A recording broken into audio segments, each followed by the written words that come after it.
श्री गुरुवे नमः। श्री चैतन्य मनोभीष्टं स्थापितं येन भूतले स्वयं रूप कदा मह्यं ददाति स्वपदान्तिकम्। नमो विष्णुपदाय कृष्णपृष्ठाय भूतले श्रीमते भक्तिवेदान्त स्वामिनिति नाम्ने नमस्ते सारस्वती देवी गौरवाणी प्रचारिणे निर्विशेष शून्यवादी पाश्चात्य सतारिणे। जय श्री कृष्ण चैतन्य प्रभु नित्यानंद श्री अद्वैत गदाधर शिवासादि गौर भक्तवृंद। हरे कृष्ण कृष्ण कृष्ण हरे हरे, हरे Ram Ram Ram Hare Hare. Hare Krishna dear devotees, thank you for joining. We'll just doing a recap of Nectar Devotion. We read Nectar Devotion by Prabhupada till ending chapter, and then we are just doing a bit of review, recap.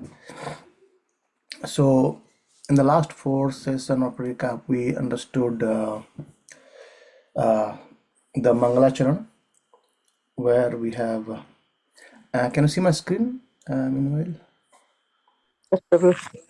Okay, thank you. So we discussed about the Vastu Nirdesh, the 3 aspects of Mangalacharan: Vastu Nirdesh, Ashirvad, and Namaskar. So Namaskar is paying obeisances to the Parampara, and Ashirvad is what this book is going to bless us, how this book is going to bless. And then Vastu Nirdesh, what the Vastu, or what the object of this book, that's Sri Krishna. Yeah. And then we discussed about how Krishna is a reservoir of all pleasure, reservoir of all rasas. There we understood from one of the Bhagavatam verses of 10th canto, where Krishna enters to the arena in Mathura, where Kansa has organized a wrestling match or fighting between Krishna and Mustika, Charuna, others, right? And very beautiful words where it says, Malla nam ashnain nam narovara, Sriman smoro murtiman, Gopanam swajano, Gopanam swajano satam siti bhujam, Sthasta swapatiro sisu, Mrityur bhojapatir virad avidistam, Tattvam param yogina, Vishtinam pradevatati vidito, Rangam gate sagraja. So there we saw that the wrestlers, when Krishna entered the wrestling arena, the wrestlers saw Krishna as thunderbolt. The men of Mathura, they saw Krishna as the best of males. The women in the arena, they saw Krishna as the Cupid. The coward boys, they saw Krishna as their relatives. And the impious rulers, they saw Krishna as chastiser. Right? His parents, they saw Krishna as their child. And Kansa, he saw Krishna as death. And unintelligent, they saw Krishna as a Virata Rupa. And the yogis, they saw Krishna as the absolute truth. And Vrishnis, they saw Krishna as the supreme worshipable deities. So everyone saw Krishna as per their rasas, and hence Krishna is Akhila Rasamrita Murti. So the very first verse where Rupa Goswami says that Akhila Rasamrita Murti Parasmira Ruchi Rudda Utaraka Pali Kalita Syamalita Radha Preyan Vidrajayati. So Krishna is Akhila Rasamrita Murti. So he's the embodiment of all the rasas. Yeah. And then going forward, then we understood about the namaskar of this, how Rupa Goswami obeisances to the spiritual master and continued till the parampara itself. And then we discussed about very important topic of pure devotional service, where Rupa Goswami gives an overview I mean, not overview, sorry, gives some definition of pure devotional service. Yeah, and there we understood the point. Give me 1 second. I'll yeah, in the definition where we saw how even devotee, as a practitioner of Krishna consciousness, right? In the parampara, following Srila Prabhupada's guidelines, yeah, we understood about what is pure devotional service, and we are practicing pure devotional service or not.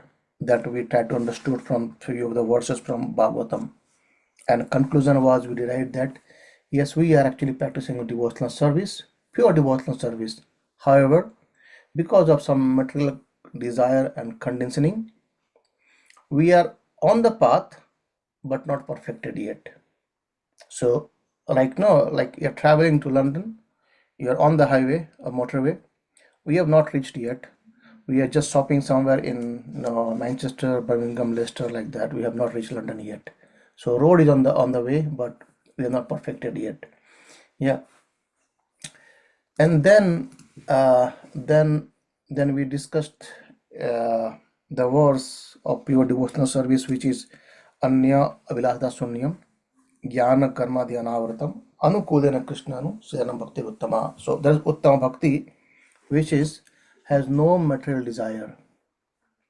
Right? We understand our motive or the goal is no material desire. The goal is to attain the love of Godhead. Right? And at the same time, Jnana Karma Adhyanavratam.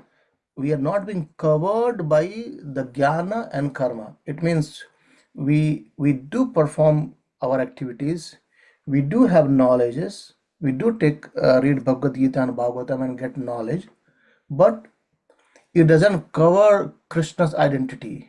It basically reveals more to Krishna's identity to us. It's not that by becoming learned, we like Gyanis, they do not accept the personal form of the Lord. They say that yes, supreme is the Brahman. That's all. No. So this jnana and karma adi, like yogic and other practices, this doesn't cover our knowledge of Krishna's. Yeah. So and any knowledge which covers bhakti, the devotees give it up like that. So all the karma and jnana are all there, but dedicated towards bhakti, inclined towards bhakti. Yeah. And then we started discussing about the 6 benefits or qualities, of Uttama Bhakti, from Kleshagni Shubhada, Loksham, Moksha Lagujakrita, Sandrat Sudurlava, Sandrananda Visheshatma, Sri Krishna Akarshani. Right? So I think that we covered in our last 3 years. So first is Kleshagni, is a relief from material uh, suffering or material desires, you can say. And then we discussed on this part how bhakti actually relieves us from this material suffering and even desires, right? And then the second one was all auspicious is Subhada, is all auspicious for everyone. There we understood about what is the meaning of all auspiciousness. Yeah. And then we understood about the liberation. So the liberation becomes insignificant when we practice Krishna consciousness or pure devotional service. The devotees, they do not hanker anymore for liberation.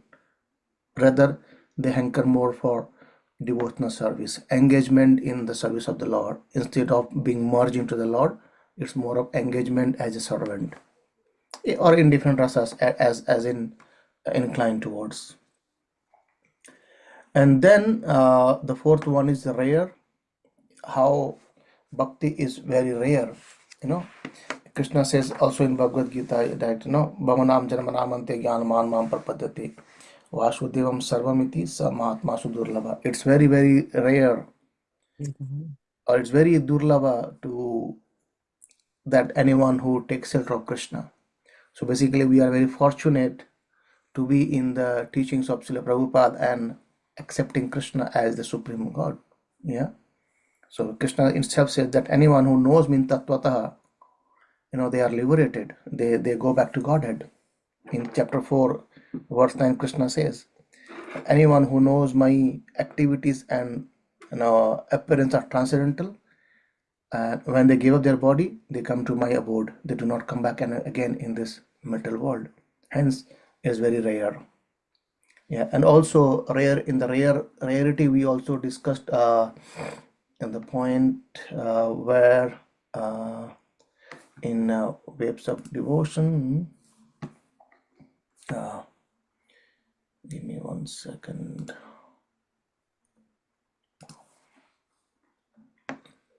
in the stage of rarity, we understood the point that how it is rare that Krishna himself doesn't give bhakti to anyone. He can give everything, but he doesn't give bhakti. So that's also in case of rarity. Okay, so yeah, I'll read it again.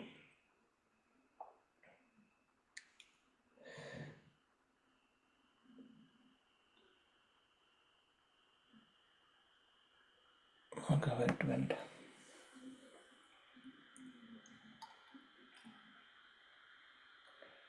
No. I think it should be earlier. It's chapter 2. Yeah, here it is. Rarity.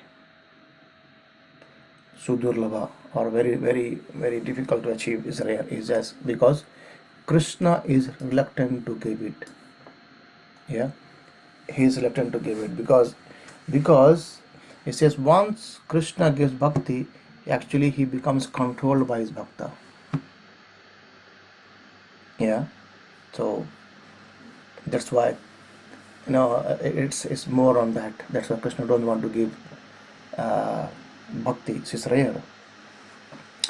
Okay, and then the fourth one, I think that is how we have discussed.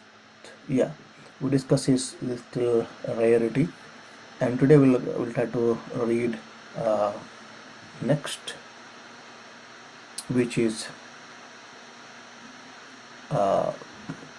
condensed bliss. Yeah, Sandarananda Visheshatma. Yeah, so this will discuss today. Any quick questions, comments before we move today to discussions?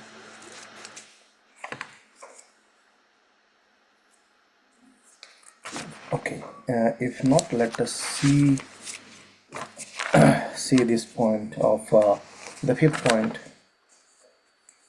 how it is condensed bliss, the bliss of practicing Krishna consciousness, right? Yeah. So it says, at the stage of prema, the fifth characteristics of pure devotional service is manifest. So, which is Sandarananda Visheshatma, incalculably condensed bliss. So, what it is? Yeah, where we are discussing this point, where it went here. Yeah. So, what it means is this stage. So, in the stage of sadhana, so there are three stages of bhakti: sadhana bhakti, bhava bhakti, and prema bhakti. In the stage of sadhana bhakti, where we can realize these two things, that we get relief from material distress, also we get relief from material desires, and we realize that bhakti is all auspicious, is bestow all auspiciousness to us. that we understand when we are on the sadhana bhakti level. But when we go more deeper and achieve the stage of bhava bhakti, there we let me rephrase the point. Right now we are reading this, so we are understanding this, but reading or the knowledge is just a knowledge until it becomes a realization. By philosophical knowledge, maybe you can explain someone that what is this means, what that mean. But if you have realization, then you by your own self becomes very much satisfied. And when you speak something from your heart, which you have realized, that transforms the heart of the hearer. That's a very important point to understand, that knowledge must be realized. So just acquiring the knowledge and not acting on the knowledge, we don't get realization. To get realization, we have to follow the process. What the process the acharyas gives us, what the process Shastra says. Yeah. So in the stage of sadhana bhakti where most of it falls out, so we realize that by performing bhakti, we get relief from material distress. And also we can realize that we don't have much of material desires. Though certainly it's not null, it's not zero, we still have, but we understand that this is what is required to be. We don't hanker much for this. We just pray for Krishna, okay, Krishna, that whatever minimal is required, I'm happy with that. Yeah. And also we understand that bhakti is all auspicious, is bestow auspiciousness. But when we jump onto the next stage of bhava, then the next two, third and fourth, I mean, we understand these two, and then it goes in more. That we realize that bhakti, by performing bhakti, the liberation is really insignificant. And also we understand that the bliss of bhakti is quite rare. It's very rare. Now, that's why it says that uh, at the stage of prema, the fifth characteristics of pure devotional service manifest, which is that fifth is condensed bliss. Yeah, so let's read out from there. Is it clear?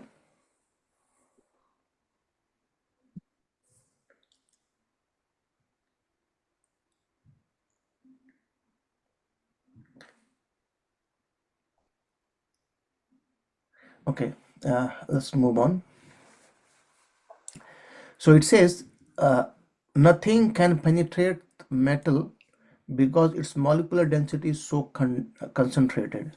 Similarly, the happiness of Prema Bhakti is so densely condensed or concentrated that nothing else can penetrate it. It means what? No other perceptions or thought can even momentarily register in the devotee's mind. It means it means even the thought cannot come that, oh, the practice what I'm doing, is it worth, does it works, or or will I get the bliss? So these kind of questions doesn't comes at all in that stage of prema.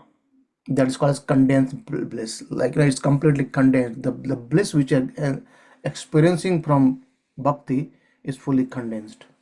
Like the reference says, Srila Rupa Goswami is the author of the first reference. Srila Rupa Goswami says that if Brahmananda, or happiness of becoming one with the Supreme, is multiplied by 1 trillion fold, it still cannot compare to an atomic fraction of happiness derived from the ocean of devotional service. I think we certainly discussed this point last week as well, a bit started, like how to understand that the bliss of bhakti. If you see this clearly, it says that Rupa Goswami says that the happiness of becoming one with the Supreme, it means the merging with the impersonal Brahman. If we just imagine that the happiness we derive by merging with the Brahman, and if that happiness is multiplied by 1 trillion fold, yeah, then also it still cannot compare to an atomic fraction of happiness derived from the ocean of devotional service. It's not talking about the complete bliss of devotional service. It's not talking about the whole ocean of devotional service. It's just talking about one atomic fraction of happiness derived from the ocean of devotional service. Even that cannot be compared to 1 trillion fold happiness we get in the stage of Brahma realization, right? That's how it is so potent, so depth, and so spiritual. Yeah. So, I mean, the point is that it just 1 trillion fold is just an to give an calculation, but it's incomparable in one sense, right? Yeah. So, let us see the 3 degrees of happiness. So, this is the third time Srila Rupa Goswami discuss happiness as a characteristics of Krishna consciousness. There are 3 stages of pure devotional service: sadhana bhakti, bhava bhakti, and prema bhakti, and each characterized by a particular type of happiness. Subhada is the happiness found in sadhana bhakti. So, what happens in sadhana bhakti? In sadhana bhakti, you find all auspiciousness. That's subhada. Yeah. So, in sadhana bhakti, we have we the happiness we found is the subhada, all auspiciousness, which is superior to sense gratification and liberation. And in the bhava bhakti, we find moksha lagutakrita. Moksha lagutakrita is what? Is becoming the liberation becomes insignificant. Yeah. And the third one, in the prema bhakti, we understand or we get the happiness of Sandanananda Visheshatma, which is happiness found in prema bhakti. It is so incalculably superior that one cannot even perceive the existence of sense gratification or liberation. I mean, it's not about enjoying or forgetting about enjoying. It says, even the thought will not come at all. Right? That's how it is. Yeah. And then the last one, the sixth one is Sri Krishna Akarshani. Yeah, which attracts Sri Krishna. So nothing attracts Krishna, but bhakti attracts Krishna. Yeah, because I mean, it's all his creation, right? So what can attract him? He knows everything. So, oh, this is done by me only. For example, in a house, in a family, uh, something is if you make something that the child or children's, the small kid, they get wonder, wow, what it is.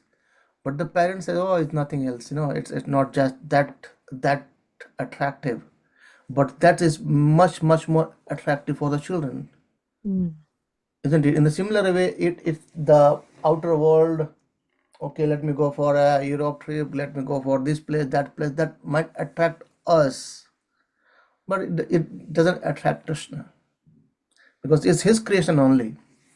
So prema bhakti is so powerful that it attracts and controls even the all attractive supreme control Sri Krishna. Yeah, that's the prema bhakti. Prema bhakti is what? Which even controls Krishna. Yeah. Okay. So the one is controlled by attachment, and one becomes attached to that which gives him pleasure. Isn't it? Right? One becomes attached to that which gives him pleasure. So someone is attached to eating rasgulla because it gives him pleasure by eating rasgulla. Someone is attached by doing a long drive because it gives them a pleasure. Someone attached to intoxication because that gives them pleasure. So one becomes attached to that which gives him pleasure. And only a self satisfied person can remain detached and thus independent. Yeah. And the Lord is self satisfied. Atma Ramascha Muniyo Nirgantaya Nukama. Even the Atma Ramas, they take shelter at the Lord because Lord is superior than even Atma Ramas. Lord is self satisfied. He doesn't have to, he is not waiting for us to offer boga to so that he can have some food, right? He's always Atmaram. He is self-satisfied. It is his causeless mercy that he gives us back his mercy as a prasad, but he is not waiting for us. There are thousands and thousands of Lakshmi. They are serving him, right? But he is attracted by his own pleasure potency, Haladini Shakti, and thus becomes attached to and controlled by Haladini Shakti. And who is this Haladini Shakti? Is Srimati Radharani takes care of Haladini Shakti. So Krishna is attracted to his own pleasure potency. And the epitome of Prema Bhakti is Srimati Radharani. Yeah. And the essence of Ladni Shakti is the love of Godhead. That's prema. Therefore, one who has prema can attract and control Krishna because Srimati Radharani controls it. Prabhupada says Krishna is Madana Mohana, right? He attracts even Cupids, but Srimati Radharani is Madana Mohana Mohini. Even she attracts Krishna. So thousands and thousands Cupids are being attracted by Krishna, but Krishna got attracted by Srimati Radharani. So who is superior, right? Srimati Radharani controls Krishna, isn't it? So no other process of self-realization has this potency as confirmed by the Lord Krishna's statement to Uddhava in page number 16. Okay. And Narad Muni's statements to Udhishthira describing Lord Krishna as the friend and messenger of the Pandavas illustrates that how the Lord becomes the subservient to the love of his pure devotee. Yeah. So I mean, the dealings of Lord Krishna with the Pandavas, even it's inconceivable. He is supreme Lord. He is becoming chariot driver, and it being said that chariot driver is a very low profile job, right? He is becoming the messenger. He says, okay, I will go and speak to Kauravas, try to do a dealing between you two, Pandavas and Kauravas, so that the fight doesn't happens, right? That kind of position he takes for the Pandavas because Pandavas were, especially Arjuna, was very dear to Krishna. Even all the Pandavas were dear to Krishna because they all had love for him. Yeah, and Srila Prabhupada adds, so that was the position of the Pandavas. Although Krishna is the supreme personality of Godhead, the greatest among all greats, he remained with those royal brothers, being attracted by their devotion, by their friendship, and by their love. This is the proof of how great this process of devotional service is. It can attract even the supreme personality of Godhead. Yeah. So this is how bhakti, it even attracts Krishna and also his associates too. So the 2 degrees of control. When Srila Rupa Goswami described the third characteristics of devotional service, Sudurlava, he briefly mentioned that Lord Krishna is controlled by the love of his devotee. And the sixth characteristics, Sri Krishna Krishni, also note that the Lord is controlled by love. Since Durlabha manifests at the stage of Bhava and Sri Krishna Krishni at the stage of Prema, we could understand that the devotee's love controls the Lord in both stages. At Bhava, the Lord bestows love guarded upon the devotee. Thus, the devotee begins to attract the Lord, and at Prema, the devotee verily enters the Lord's pastimes and thus attracts and controls the Lord in a personal and active relationship, as an example of Pandavas. Yeah. Okay. I think that is the first chapter describing about first chapter or first section, we could say, of eastern section, where we see, if you see this picture here, this is the overview of devotional service. Yeah, eastern side overview of devotional service, where it says about the definition of pure bhakti, then how bhakti destroys these six things, right? Which today we discussed about the fifth and sixth, which is condensed bliss and attract Krishna. Earlier we discussed about how it gets released from material distress, how it is rare, how it is sudurlava, very auspicious, also subhada. Yeah, and maybe yeah, so next we will enter to this section where we discuss more about devotional service in practice, right? The sadhana bhakti, and then we'll discuss about the categories, why there are Vedi bhakti, what is sadhana bhakti, what is bhava bhakti, what is prema bhakti. Yeah, and then we'll read some characteristics of Krishna, or practice of pure devotional service basically. Yeah, so probably we'll take a few more sessions, and then we'll start reading the next one, right? I mean, it's very good actually if we can continue reading those, all the characteristics of devotional service. 64 characteristics of devotional service is amazing actually. Though we have read it already in the Prabhupada's description, we can go through it again, like from here, if you see from here. Yeah, what is prema bhakti, what is bhava bhakti, what is sadhana bhakti, and the qualification for practicing the devotional services, and how its causes mercies go on.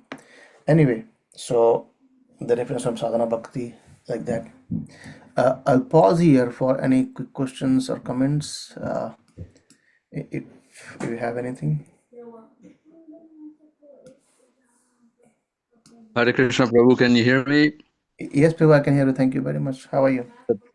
Fine, thank you. Just I had some bad connection.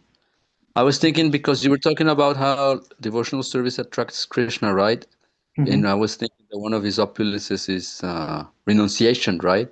And you were talking how the conditioned living entity becomes attached to whatever gives him pleasure. So it seems like opposite ends of the, like, polarity, right? Like Krishna can be completely detached from everything, but the conditioned soul becomes attached to whatever gives him pleasure. So how can we go from to the other end of becoming detached and renounce as the Lord? Yeah, I mean, as an interesting point. So even I was thinking on this point actually some time back. Even though we are attracted to things which we like to do, right? That's how what this definition says earlier, right? And Krishna is detached. And if we wanted to become detached from material activities, we will have to attach ourselves with Krishna. There is no other way actually. Because a living entity has to be under control of either Maya, or Krishna Saladini Shakti, or Antaranga Shakti or Bahiranga Shakti. We cannot remain independent of these two. We have to be in either way. So if we want to get relief from or detach from material activities, we have to attach ourselves to Krishna consciousness. And attaching to Krishna consciousness is basically elevating ourselves. So the Gyanis, they think that detachment to material existence or material activities is the essence. But the essence is not being detached to material activities, rather attached to Krishna consciousness, attached to serving Krishna. That is more bliss than just thinking about trying to being detached from material activities. Does it make sense, Prabhu?